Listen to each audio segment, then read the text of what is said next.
Very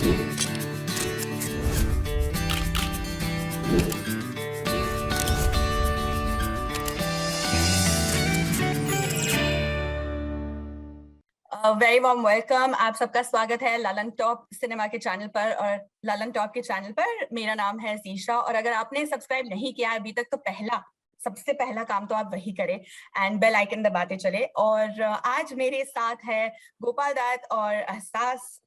आपने इनको बहुत देखा होगा ऑनलाइन, स्पेशली रीसेंट वक्त में, बट हम बहुत सारी बातें करने वाले इनके जो अपकमिंग प्रोजेक्ट है जुगाड़िस्तान, उसके बारे में, इनकी जर्नीज के बारे में, कहाँ से सब शुरुआत हुई। तो स्टे विद अस, बने रहिए, काफी इंटरेस्टिंग चैट होने वाली है ये। तो I am going to start with you Ehsaas, क्योंकि आपने बहुत ऐसे यंग एज में स्टार्ट किया, if I am not wrong, from the age of 3। जी, मैं 4 साल की थी तो मैंने अपनी पहली फिल्म की थी। और ये तो मतलब एड्स वगैरह, क्योंकि चाइल्ड एक्टर्स को एड्स करने का बहुत अपॉर्चुनिटीज मिलती हैं। Yes, in fact, the year that you were born in is the year Gopal started his career, है ना? 1999, if I'm not wrong. Oh yes. ओहो। अच्छा। But Ehsaas is much senior to me. I mean, वो उसने मुझसे बहुत ज्यादा काम किया है। नहीं, I think ऐसा कुछ भी नहीं है। I respect her as a senior. GD. Hey. I also want to know, I'm sure you get this a lot, एहसास की जब आपने शुरुआत की करियर की, तो you played Sushmita सेन's son, Shahrukh Khan's son, and a lot of people, आजकल भी ऐसे होता है, कभी-कभी लोग उठते हैं ट्विटर पे और रियलाइज करते हैं कि ये जो कैरेक्टर था it's actually a girl. What was it like for you from such a young age, and to get that understanding, then to come into your own? What was that journey like? Honestly, I really didn't care much about coming back because I always knew कि मैं लड़की हूँ। क्योंकि मेरी जब school भी लड़की ही, जो मैं हूँ वैसी ही जाती थी, तो बस वो सेट पे होता था कि मैं लड़के के कैरेक्टर प्ले कर, लड़के के कपड़े पहनती थी या करता हूँ या बोलता हूँ, ऐसे बोलना पड़ता था। बट आई थिंक इसका क्रेडिट बहुत मेरी मम्मी को जाता है, because I think the way she handled and the way she taught me everything was great, where I was never confused और I was never I think मतलब for a 5 or a 6-year-old to like understand कि this is acting and you're playing a character, I think it all goes to my mom, the way she handled and the way she taught me. पर ऐसा कोई ऐसा process नहीं था या ऐसी कोई difficulties नहीं आई मुझे। I just but एक ये मुझे I remember बचपन में मुझे ये डर लगा रहता था, क्योंकि मेरा boy cut रहता था, तो मुझे लगता था मेरे बाल ही नहीं कभी लंबे होंगे। तो ये fear, एक जैसे irrational fear कहते हैं इसको, तो वो था। बस वो एक जो मैं बार बार मम्मी से कहती थी कि मेरे बाल मतलब आगे जाके बड़े होंगे ना, तो she will always be like हाँ होंगे। तो हाँ, बस यही था, but like everything else was like damn. I think I had the most fun, क्योंकि मेरा जो चाइल्डहुड था बहुत हटके था, तो मुझे तो बहुत मजा आया। So I was actually very lucky that all of that happened. And you just said कि इस सब का credit goes to my mom. कभी ऐसे लगा कि I didn't get to choose कि मुझे क्या करना है, it was just कि तुम यही करोगी? From the age of 3 or 4. If I had a chance to choose, I think I would still choose to become an actor only. But it is good only that I didn't get a chance, because I'm a very confused person in general. Like I'm very indecisive. तो मैंने तो मतलब कुछ बेकार ही करना था life में, तो I think I'm very lucky and happy that my mom chose this for me. Like and I think she always knew, क्योंकि मैं बचपन से ही बहुत active और बहुत ऐसे acting में थी, तो she knew कि मुझे शायद acting ही करनी है. And I'm very happy, I'm very lucky. अच्छा ही है, everything happens for the best. So, are you generally like that कि कोई और डिसाइड कर ले, आप किसी के साथ हो, क्या करे, ऑर्डर क्या करे खाने में, कोई और डिसाइड कर ले? हाँ, गोपाल जी को पता है, क्योंकि जब भी हम कुछ ऑर्डर करते हैं, लाइक आई थिंक अभी रिसेंटली हम शूट कर रहे थे, तभी ऐसा हुआ था कि कुछ समझ में नहीं आ रहा था, and I am a very indecisive person in general. There are so many decisions that I make, like I Gopal ji knows how bad I am at making this. Actually, Rukhsar हमारे लिए सबका ऑर्डर करती है कि क्या खाना है. She is the one who decides everything. तो फिर रोल्स कैसे डिसाइड होते हैं एहसास, if you're that indecisive? Honestly, ऐसा मुझे कभी चूज नहीं करना पड़ा. आई थिंक जो भी आया मुझे अच्छा ही लगा है, ऑनेस्टली, कि लकीली जो भी आज तक मुझे आया मुझे अच्छा लगा और मैंने उसको हाँ बोला है. तो I have never been torn between roles और ऐसा कभी ऐसा भर के रोल्स आते भी नहीं है, मतलब one role at a time ही आता है, like I have to choose between, so it's everything like things are falling into place. Thank God, I hope ऐसे ही कंटिन्यू हो। गोपाल जी, आपने तो चूज किया from studying chemistry and zoology and biology to then drama, web series, television, there's a bit of everything. क्यों choose किया आपने, कैसे चूज किया कि मुझे इसी लाइन में घुसना है? फ्रॉम 11th स्टैंडर्ड जब आपने थिएटर शुरू किया? हाँ यार, मैंने बहुत पहले थिएटर शुरू कर लिया था और मुझे मजा आने लगा। फिर वो वही है कि लोग आते रहे, कारवां बनता गया, तो चीजें होती रही। जो ऐसा नहीं है कि चूज नहीं किया, बहुत सारी चीजें करनी पड़ती हैं आपको। जैसे एक मोमेंट पे मैंने डिसाइड किया था कि अभी मैं फिल्में नहीं करूंगा कुछ दिन, क्योंकि एक जैसे रोल आ रहे थे, तो मैं थिएटर करने लगा। फिर वेब वाले लोग आए तो अलग अलग चीजें, अलग अलग तरह की काम हो रहे थे, तो वेब जब आया तो उसके बाद थोड़ा मजा आने लगा, और अभी चल रहा है, अलग अलग चीजें चल रही। आज जब आप रिफ्लेक्ट करते हो, फॉर एग्जाम्पल हमें पता है आप कौन सी मूवी की बात कर रहे हो, if I am not wrong this was तेरे नाम, और आपको हीरो के दोस्त के रोल में थे और आपने डिसाइड किया कि नहीं, मुझे ये हाँ, रोल्स नहीं करने। But now when you look back, आपको लगता है कि कंटिन्यू करते हैं, शायद फिल्में आगे और कुछ बन पाता। आज भी हम देखते हैं हाँ, कितने सारे लोग वही रोल करते रहते हैं। Correct correct. मेरे कई सारे दोस्तों ने मुझे बोला था कि तू ना कभी तू अमीर नहीं हो पाएगा भाई। जो भी तू कर रहा है, जो तेरे डिसीजन है, उनके चलते तू अमीर तो नहीं हो पाएगा। मैंने कहा दैट्स ओके, एज हाँ, long as I am happy, that's okay. हाँ, शायद पैसों में अमीरी ना हो, बट फैंस, प्यार, काम में अमीरी मिल जाए अलग बात है। जी जी जी जी। तो आपने ये रोल क्यों चूज किया, जुगाड़िस्तान का जो रोल था आपके करियर के हिसाब से? What made you choose this? आपको क्या लगा, where does this fit in my career, कि like I want this to be added to my portfolio?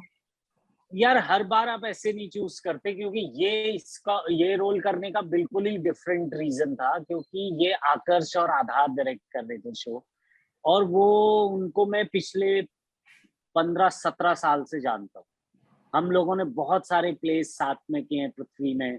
मैंने आकर्ष के डायरेक्शन में भी काम किया है, उसके साथ को एक्टर की तरह भी काम किया है, और ये हाँ पूरी टीम जानती है कि आकर्ष और आधार के साथ काम करना इज अ ट्रीट। मतलब जो एक बार उनके साथ काम कर लेता है, वो फिर वो देखता है कि यार कब दोबारा इनके साथ काम करेंगे या हैंग करेंगे। They are so cool. तो जब आकर्ष ने फोन किया और बोला एक रोल है आपको करना है, तो मैंने कहा ओके, कोई इसमें डाउट ही नहीं है। आपने आपने कहा कि वो बहुत कूल है। आप मुझे कोई ऐसे किस्सा बता सकते हो, कोई instance which proves to the viewers also कि हाँ वाकई में बहुत कूल है? नहीं ऐसे नहीं, वो बहुत ओवरऑल एटीट्यूड उसका इतना कूल है। वो क्राइसिस में भी जैसे हम प्लेस भी जब करते थे, तो क्राइसिस में भी वो आपको नहीं पता लगने देगा कि कितना बड़ा क्राइसिस है। वो हंसते मुस्कुराते हैंडल कर लेगा, और रिहर्सल वैसे ही करेगा, और या शूट वैसे ही करेंगे ये लोग, लेकिन आपको नहीं पता लगने देंगे। जैसे आकर्ष ने बहुत सारे नाटक, क्योंकि वो खुद राइटर भी है, तो उसने बहुत सारे नाटक जो अभी 7 दिन बाद शो है और अभी वो लिख ही रहा है एंड सीन, तो अभी एक्टर्स को भी पता नहीं है प्ले खत्म कैसे होगा। बट ऐसा एक प्ले है धूम्रपान, and it's a brilliant play. आपको जब भी मौका मिले वो देखिए। वो जब वो लिख रहा था, तो 7 दिन पहले तक एक्टर्स को पता नहीं था कि एंड कैसे होने वाला है। ये प्ले हो रहा है, इम्प्रोव थिएटर हो रहा है इनका अलग यहाँ पर। No, but that's the good part कि वो ऐसा नहीं है कि वो हल्का प्ले है, वो बहुत ही ऐसा अच्छा वेल रिटन प्ले होता है। बट वो क्राइसिस जो है वो एक्टर्स को नहीं पता चलने देता। So I think that's the coolest thing about it. And you're not the first person who has said this. ये हमने पहले भी सुना है, तो I understand कि आपका क्या सेंटिमेंट है। तो एहसास, आपने एक इंटरव्यू में कहा था कि पहले लोग कहते थे कि हाँ आप एक्टर हो, I want to take a selfie with you, but अब people know me by my name and they come and they say कि हाँ हमें आपके साथ एक फोटो लेनी है। तो ऐसा आपकी पूरी करियर का कौन सा रोल रहा है जो आपको लगा कि this has been defining and now I feel कि आई हैव अराइव्ड? Oh, ऐसा I think Kota Factory was a very big success when it was like one of the biggest success of my career. तो I think उसी के through और मतलब ऐसा कोई एक नहीं, आई थिंक सारे जो लकीली जो मैंने किया है वो काफी मेरे लिए मेरे करियर के लिए बहुत अच्छे रहे हैं, और they defined me as an actor like in their own way, because सारे कैरेक्टर्स एक दूसरे से बहुत डिफरेंट है.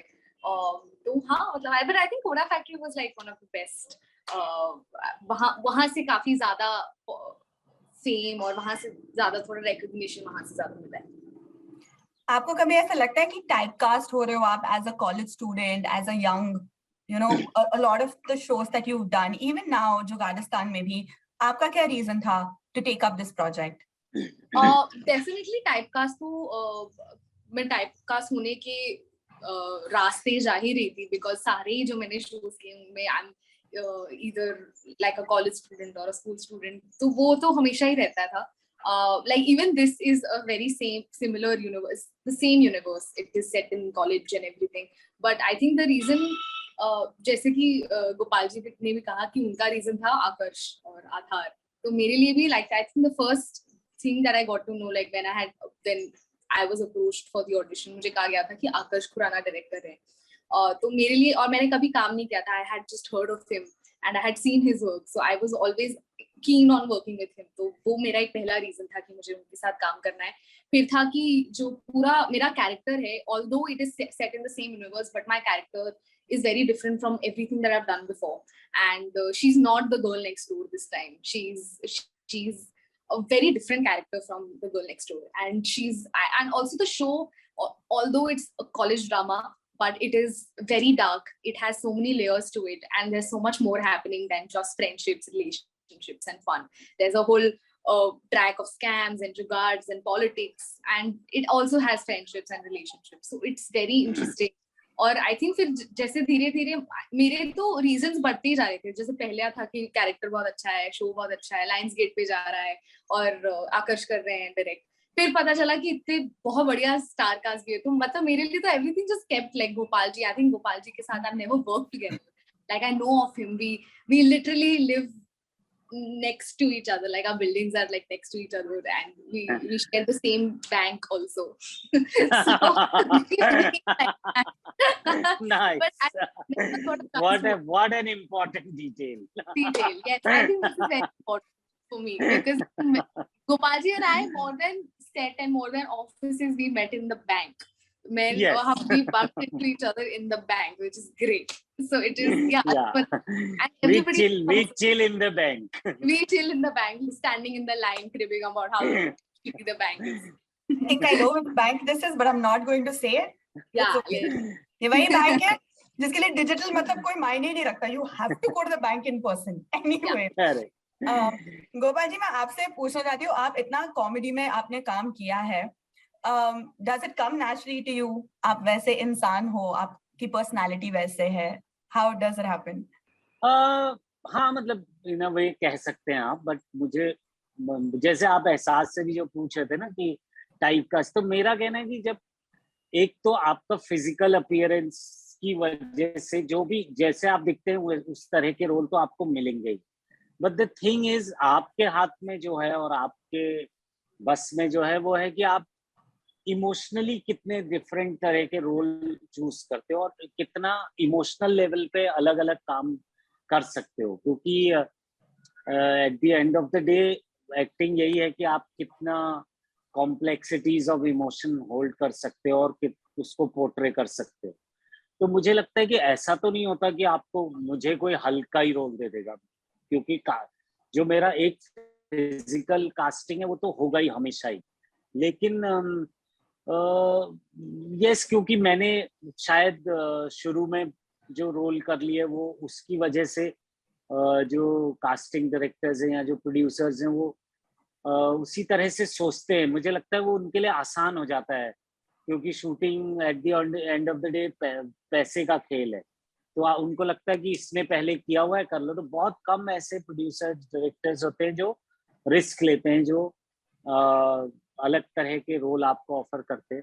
तो मैं हमेशा ऐसे प्रोड्यूसर्स और ऐसे डायरेक्टर्स की बहुत रिस्पेक्ट करता हूँ, और मैं पैसे भी कम कर देता हूँ ऐसे कामों के लिए.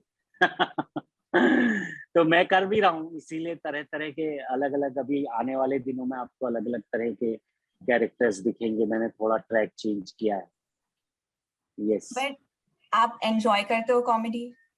Yes yes, I enjoy comedy. और लोग अगर ऐसे सेटअप में करना है तो तब तो बहुत ही मजा आता है। अगर आपके दोस्त ही डायरेक्टर हों और आपके साथ इतने गजब के को एक्टर्स हो, तब तो आप बहुत एंजॉय करते हो। लेकिन कहीं कभी कभी ऐसा भी होता है कि आप बिल्कुल ही स्ट्रेंजर्स में फंस गए हैं और उनका सेंस ऑफ ह्यूमर बिल्कुल अलग है और आपके इम्प्रोवाइजेशन उनको समझ ही नहीं आ रहे उनका, तो तब आपको लगता है कि अरे यार ये गलत डिसीजन ले लिया क्या। लेकिन अदरवाइज जैसे जुगाड़िस्तान में बहुत मजा आया, और जो भी इम्प्रोव हमने किए वो आकर्ष और आधार के साथ, तो बहुत बहुत फन था। लोग कहते हैं कि कॉमेडी मुश्किल होता है ऐसे करना, स्पेशली क्लीन कॉमेडी, और आपने जो कुछ भी अभी तक किया है it's always been that way. तो आप कैसे मैनेज करते हो? जैसे आपने फॉर ऑलमोस्ट अ डेकेड और उससे ज्यादा that was the week that was लिखा, पहले तो आप कॉमेडी कैसे ढूंढते हो in everyday things, in political matters where it's not exactly funny, कितना कुछ होता रहता है। एक बात तो वो, दूसरी बात ये कि आज के माहौल में गिवन एवरीथिंग दैट्स हैपनिंग, आपको लगता है उतनी छूट होती to write in a comic manner about everything that's happening? यार वो तो आपको देखना पड़ता है, ये परसेप्शन, क्योंकि आपके लिए आपको वो नजर चाहिए। अगर आपके पास वो नजर है देखने की, आयरनी देख लेने की, तो फिर वो आसान होता है लिखना। बट मैं आपको करेक्ट कर दूं कि मैंने लिखा नहीं है वीक दैट वाज इन। मैं एक्टिंग करता था उसमें, लिखता था मैं कभी कभी, लेकिन ऐसा कंटिन्यूअसली नहीं लिखा है। जो हिंदी पार्ट्स होते हैं, क्योंकि न साइरस को हिंदी आती है, न कुणाल को, न कनीस को, सिर्फ मुझे हिंदी आती है उस ग्रुप में। तो हिंदी पार्ट्स मैं लिखता हूँ कभी कभी, अभी भी लिखता हूँ।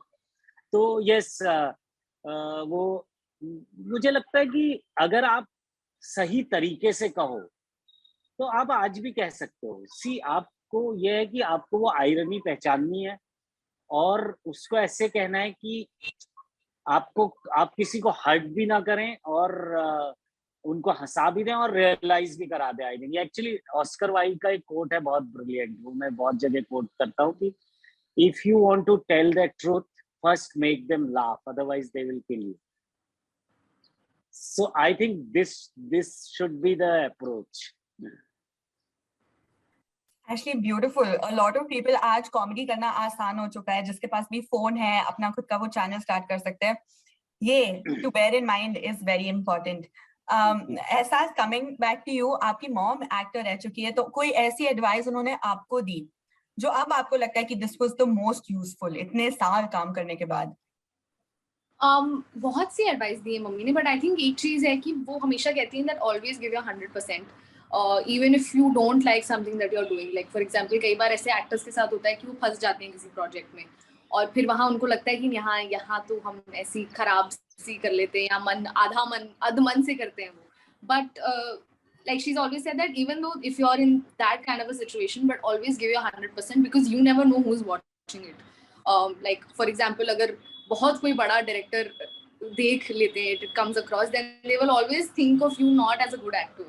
So I think वो बहुत important है, तो मैं हर जगह अपना 100% देती हूँ. And also she's asked me to like never take things for granted because there are a lot of people running the same race, and the moment, and especially in this industry, if you like somewhere lose and you know take things for granted or just like get laid back, somebody else is going to overtake. So, and which is so true. So I'm always insecure and but then at the same time I'm always working hard to stay relevant and to like be where I am and also like get better and become bigger.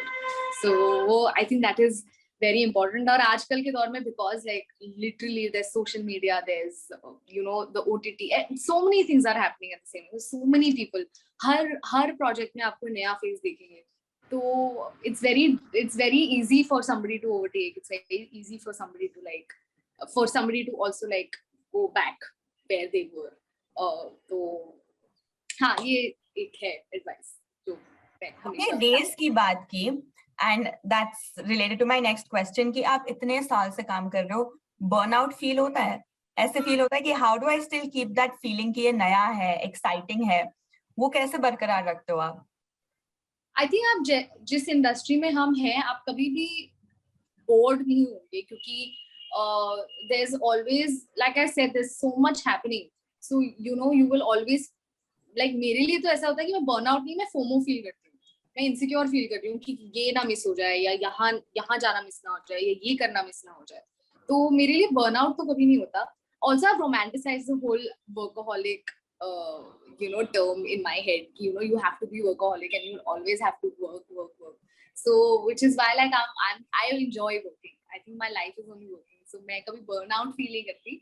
हाँ, rest लेना important है, like taking breaks, और वो I think वो deliberately नहीं लेती हूँ, मुझे मिल ही जाते हैं। I think with every project, जैसे एक project खत्म होता है, मुझे 1 महीना या कुछ हफ्तों का break तो मिल ही जाता है by chance, तो burnout होने का तो सवाल ही नहीं होता। I'm glad. I was a little concerned कि it must get exhausting keeping up with everything like you mentioned. Gopal ji, मैं आपसे पूछना चाहती हूँ, आप NST में रहे हो, कितने सारे लोग जो हमारे चैनल को फॉलो करते हैं, जो अब इस इंटरव्यू को देख रहे हैं, उनकी भी कहीं ना कहीं ये एम्बिशन है, कोई ड्रीम है, तो आप उनके लिए फिर क्या कहोगे कि if somebody wants to make it to NST, क्या करना चाहिए उनको, क्या बेयर इन माइंड करना चाहिए? यार NSD के तो अपना एक सर्टन उनका वो है, उसमें आपको प्लेस करने पड़ेंगे।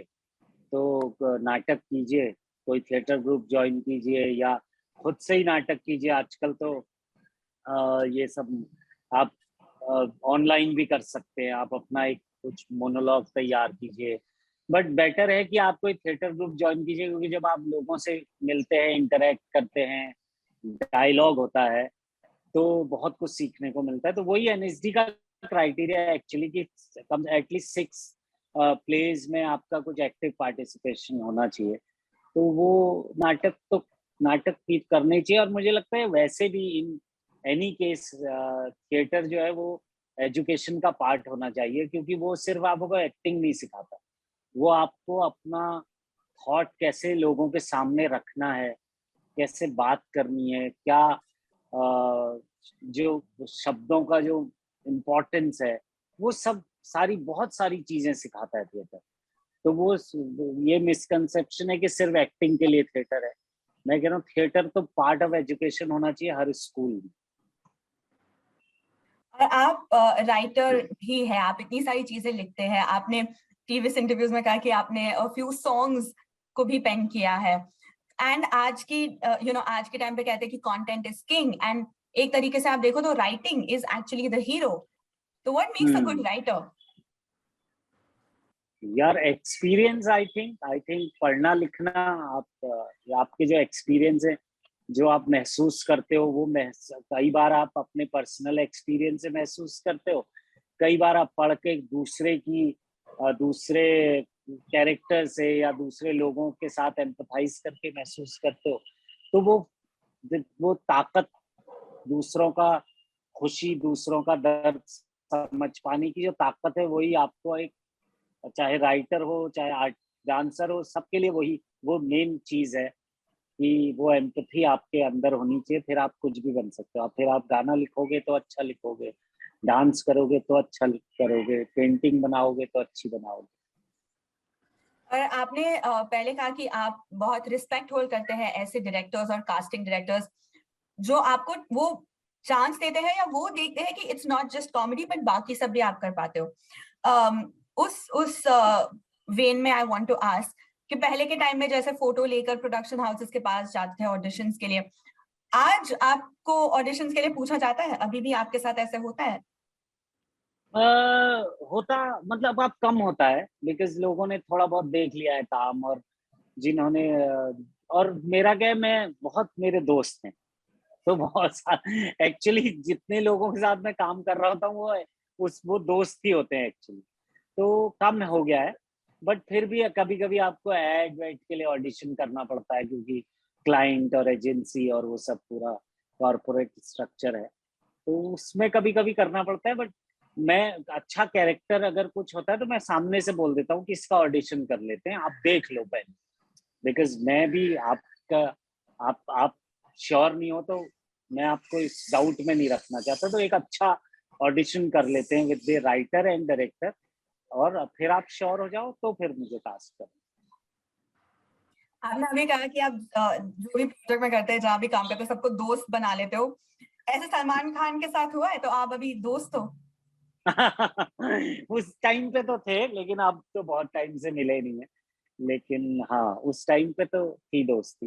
भाई एक दोस्त है जो बहुत खास है, जो आप ऑलमोस्ट आई थिंक 12-13 इयर्स से आप साथ काम कर रहे हो, और इस प्रोजेक्ट में भी सुमित व्यास के साथ फिर से सुमित आप व्यास।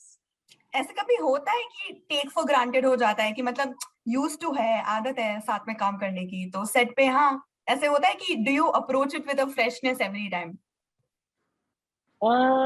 हाँ मतलब क्योंकि हम दोस्त हैं वो एक अलग बात है, लेकिन हम कैरेक्टर्स तो अलग अलग कर रहे हैं ना, तो हमने इतना वो वो जो प्रोसेस है वो हमारा थिएटर के दिनों से कि एक अच्छी रीडिंग, अच्छा वो, तो वो हम लोगों का ये सारे ही दोस्तों का थिएटर के वो बड़ा क्लियर है कि भाई ये काम है, ये दोस्ती है, तो वो बैलेंस है सब में।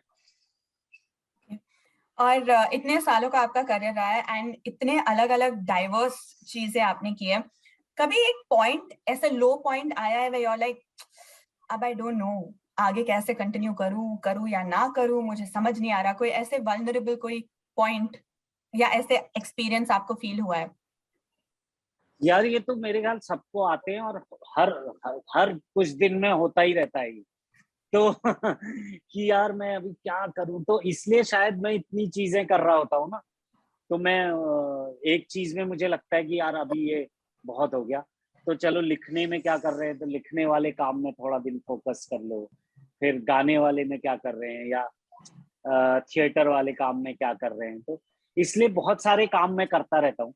तो वैसे तो ये पॉइंट्स तो आते ही रहते हैं, अप्स एंड डाउन्स तो हैं, लेकिन वो पार्ट ऑफ द गेम है। वो शुरू में आपको घबराहट होती है, लेकिन कुछ सालों में आपको पता चल जाता है, अरे ये फीलिंग आ रही है, कुछ दिन में ठीक हो जाएगी। I think this it's like applies. Breakup, पहला ब्रेकअप बहुत आपको बहुत आपका हार्ट में होता है ना, पहला, तीसरे चौथे के बाद आपको लगता है हाँ यार एक एक महीने में ठीक हो जाएगा। हम अभी तक वहां पहुंचे नहीं है, होपफुली। बट ऐसा मुझे बताइए, आपका ये जो कैरेक्टर है जुगारिस्तान में, what's your most favourite thing about her? यही है that she's a very feisty girl. She's very zippy, she's rebellious, और उसको स्टोरी चाहिए तो पहले आई थिंक उसका आर्क बहुत अच्छा है। अगर आप शो में देखोगे तो पहले वो कुछ और कर रही है और फिर वो फिगर आउट करती है, तो वो उसकी जर्नी भी लाइक एज अ कैरेक्टर वो आपको थ्रू दी एपिसोड देखने मिलेगी। So she is a very interesting character, और मेरे लिए तो also it's a very different look where the whole scarf comes in the picture. और क्योंकि I have always been the girl next door in all my projects, so this time it was not the girl next door. She's this feisty, strong, righteous character, which I think Aisha is like one of my favorites. I'm genuinely really excited to see how it plays out. Gopal ji, आपने कहा था कि I read और मुझे वो आदत है सोने से पहले कि मैं पढ़ूं कुछ। फिलहाल आप क्या पढ़ रहे हो, और अगर आपको कुछ रेकमेंड करना होता हमारे दर्शकों के लिए तो आप क्या रेकमेंड करते? यार वैसे तो फिलहाल तो मैं पढ़ रहा हूँ बहुत सारी स्क्रिप्ट्स, क्योंकि मैं कुछ कुछ लिख रहा हूँ, और मेरा एक राइटर्स का टीम है, तो वो रोज कुछ लिखते हैं, तो मैं वही पढ़ रहा होता हूँ, और फिर उस पर फीडबैक क्या कर सकते हैं क्या नहीं कर सकते। बट हाँ, पढ़ने के लिए मुझे लगता है हिंदी लिटरेचर ना बेचारा थोड़ा वो हो गया, लेफ्ट आउट है, कोई ध्यान नहीं देता, जबकि बहुत गजब का लिटरेचर है हमारा हिंदी में। और जब लोगों को जब जैसे नसीर सर ने जब कहानियां करनी शुरू की, तब आपको लोगों को पता चला अरे यार ये क्या ब्यूटीफुल स्टोरीज हैं, जबकि वो कहानियां 30-30 40-40 साल पहले लिखी हुई। जब उन्होंने किया तब जो नॉर्मल ऑडियंस को लगा अरे मंटो की कहानियां, अरे इस्मत चुगताई की कहानियां। तो मेरा कहना है कि बहुत सारे हिंदी के राइटर्स हैं, उनको पढ़ना चाहिए, और वो ऐसा नहीं है कि बोरिंग है, वो बहुत मजेदार और कमाल की कहानियां हैं। जैसे तो आप कोई भी उठा लो, श्रीलाल शुक्ल एक हैं, उनका राग दरबारी आप पढ़ लो for just for the beginning, क्योंकि वो अमेजिंग बुक है वो। तो वो मेरी एक फेवरेट बुक्स में से है, और ऐसी बहुत सारी हैं मतलब। यस। और आखिरी सवाल यही रहेगा कि ऑफ कोर्स जुगाड़िस्तान के बारे में हम जानते हैं, इनिशियल रिव्यूज आने शुरू हो चुके हैं, वो भी हम पढ़ चुके हैं, बट आपने अभी बहुत सटल प्लग किया कि बहुत सारे स्क्रिप्ट्स पढ़ रहा हूं मैं, तो प्लीज दोनों आप हमें बताइए व्हाट कैन वी एक्सपेक्ट आगे। तो मेरा तो अभी मेरे ख्याल कुछ ही दिनों में आने लगेंगी खबरें। एक तो Delhi crime season 2 I think आना चाहिए, क्योंकि हम शूट तो काफी दिन पहले कर चुके हैं। और फिर जार पिक्चर्स का एक सीरीज है द रिटर्न नाम का, वो ये 2 आई थिंक इनका पोस्ट ऑलमोस्ट खत्म होने को है, तो ये जल्दी आएंगे। और भी और सीरीज हैं, अभी मुझे उनकी डेट्स वेट्स पता नहीं है। और क्या है कि कईयों के नाम भी टेंटेटिव होते हैं कि आपने शूट करते समय कुछ और नाम था, और जब तक रिलीज को पहुंचा कुछ और नाम हो गया। You know what I mean. और एहसास तो आप बताएं। मेरा भी यही है, बातें चल रही हैं अभी, मतलब ऑलमोस्ट साइन कर लिए चीजें, तो शूट उनका स्टार्ट होगा। बट बहुत एक्साइटिंग चीजें हैं, 2 बहुत एक्साइटिंग चीजें हैं जिसके लिए मैं पर्सनली बहुत एक्साइटेड हूँ। और कोटा फैक्ट्री का सीजन 3 आएगा, हॉस्टल डेज का सीजन 3 आ रहा है, तो फिलहाल तो मैं हॉस्टल डेज का सीजन 3 शूट कर रही हूँ। और हाँ बस, बट सबसे ज्यादा तो मैं जुगाड़िस्तान के लिए एक्साइटेड हूँ, क्योंकि बहुत डिफरेंट है और बहुत बढ़िया स्टार कास्ट है, और like show in general was also like very interesting and entertaining. तो हाँ बस अभी ये चीजें हैं। हाय, मेरा नाम है गोपाल दत्त, और आप मुझे देख रहे हैं द लल्लन टॉप पे। और लल्लन टॉप सिनेमा भी एक चैनल है, उसको भी आप सब्सक्राइब कीजिए, लाइक कीजिए। हाय, एहसास चांदना, और आप मुझे देख रहे हैं the Lallan top and Lallan top cinema पे। Thank you so much. It's been so great.